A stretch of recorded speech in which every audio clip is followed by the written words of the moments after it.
Judy Moody Part 2, pages 49 through the end of the story. Judy perched on the edge of the bed next to Jessica. She bounced up and down, testing out the jump factor. "My mom doesn't like me to bounce on the bed," said Jessica. "Check," said Judy. She scribbled, "Do not bounce on bed," in her notebook. Judy stared sideways at Jessica. Her hair was brushed back into a very neat ponytail, and she was wearing pink. Judy wrote, "Put hair in ponytails and wear pink," in her notebook. "Why are you staring at me?" asked Jessica. "It's rude." "No reason," said Judy. She looked around. The bed was made, and there were 100 million fluffy pink pillows on it. Stuffed animal pigs were lined up in a row on the dresser. So was a piggy bank collection. No books or clothes were on the floor. No arts and crafts supplies were on the floor. No gum wrappers were on the floor. A pink robot poster on the wall said, "Obey." It was creepy, but Judy didn't say so. "Your floor is very neat," said Judy. "I can see the rug." "Thanks," said Jessica. "I like my room clean. It puts me in a good mood." Check. Judy wrote "clean room" in her notebook. "Why are you writing all that stuff down?" asked Jessica. "No reason," said Judy, sniffing the air. "I smell cupcakes. Do you smell cupcakes?"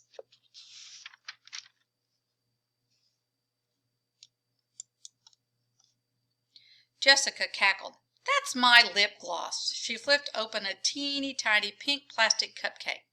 Inside was gooey lip stuff. Judy tried some. Yum, yum. Maybe cupcake lip gloss was another key to a good mood. Judy wrote down, "Wear cupcake lip gloss."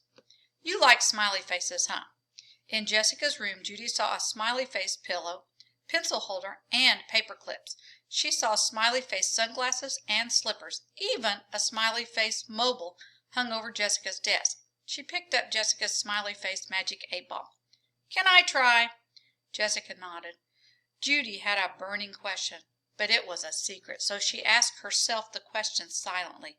"Will I be able to stay in a good mood for one whole week?" She shook the happy 8-ball.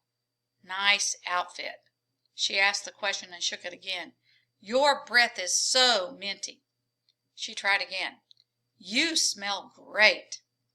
"It keeps telling me that I smell great," said Judy. "It's the lip gloss." Jessica nodded knowingly. "Want to do homework now?" Judy wrote, "Do homework on time," in her notebook. She also got out her positively pink see-through ruler. She got out her positively pink tape measure. She even had a positively pink yardstick. "Wow, you have a yardstick?" "I have a yardstick of bubble gum. It's this long." She stretched out her arms. "Well, it used to be. There's actually only 2 3/4 inches of gum left, but the box is a yard-long ruler. For real. And it has jokes and—"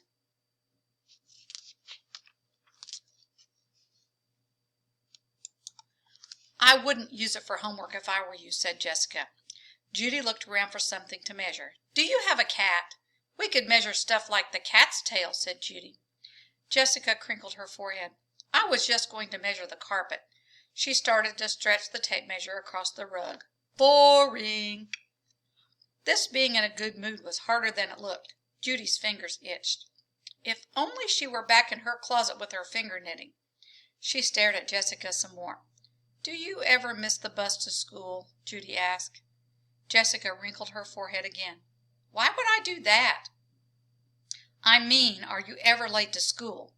Say you slept late, or read your book under the covers when you should have been getting ready, or didn't do your spelling homework and decided to stay home sick." "I always do my spelling homework. I never fake sick, and I have a walkie-clocky," said Jessica. She pulled an alarm clock with wheels from her nightstand. "It beeps like a robot and jumps off my nightstand when it's time to get up. I have to get out of bed to chase it around." "Can I try?" asked Judy. "Sure." Jessica set the clock to go off in 1 minute. They waited. They waited some more. "Eep! Beep!" Walkie-clocky leaped to the floor. "Out of bed, sleepyhead." It zoomed across the carpet. "Up and at 'em, madam." It zoomed under the bed. "Rise and shine, friend of mine." Judy chased it all around Jessica's room. Wow, said Judy, it walks, it talks, it rhymes, it chimes. She wrote down, "Get walkie-clocky so I'm never late," in her notebook. That was fun. Let's do it again. This time, it's not really a game, said Jessica. She put the clock back on her nightstand. Come on, let's do our homework. Judy looked at her to-do list. She had a lot to do if she was going to stay out of Antarctica. She had a lot to learn about being in a good mood. I can't, said Judy. I have to, go finish my science experiment. Science experiment? Jessica sat up straight. Her eyes got wide. What science experiment? We don't have any. But Judy was already down the steps and halfway out the front door. Yippee skippy! Spaghetti Yeti. First things first. As soon as Judy got home, she pulled her hair back into 2 Jessica Finch ponytails. Then she cleaned up her room like a friend without an R. F-I-E-N-D. Spelling word number 23 on Mr. Todd's homework list.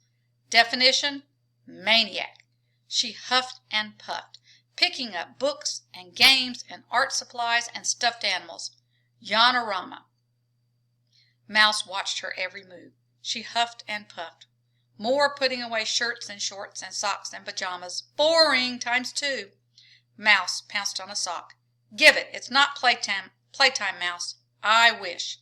She even tossed her finger knitting into the closet. Jessica Finch was cuckoo for coconuts if she thought cleaning your room could put you in a good mood. Next, Judy did her this week homework. Read, read, read. Spell, spell, spell. Multiply, divide. Done. Doing her homework on time did not put her in a good mood. Now what, Mouse? Judy asked. She checked her notebook. Eureka! She, Judy Moody, had an idea. Judy dug and dug like a badger to the way back of her closet. She pulled out her last year Christmas presents under the hand-knitted dancing mouse sweater. From Grandma Lou. Was a present from Nana and Gramps in California. It was not a Way Cool Make Your Own Gum Kit. It was not a Way Cool Make Your Own Seashell Nightlight Kit. It was a Make Your Own Lip Gloss Kit. Cotton candy, chocolate, cupcake! Double exclamation point. Last Christmas, Judy would not have been caught dead wearing smelly lip gloss, but that was before the Jessica experiment. She had to try it now in the name of good moods. Judy did not want to mess up her clean room, so she messed up the bathroom instead. Warm water, sticky hands, smelly flavor, and voila! Cupcake lip gloss. Judy looked in the mirror and smacked her lips. Yum, yum. She licked her lips. Oops. Now she needed more lip stuff. Smack, smack, smack. Lip smacking good. Cupcake lip stuff did put her in a bit of a better mood. Who knew? Judy went back to her room. Sing a song of tuna fish. Her finger knitting chain snaked and snarled out the closet door, up, over, and around the doorknob, across the dresser, and onto the floor where Mouse was curled up sleeping on a heap of it.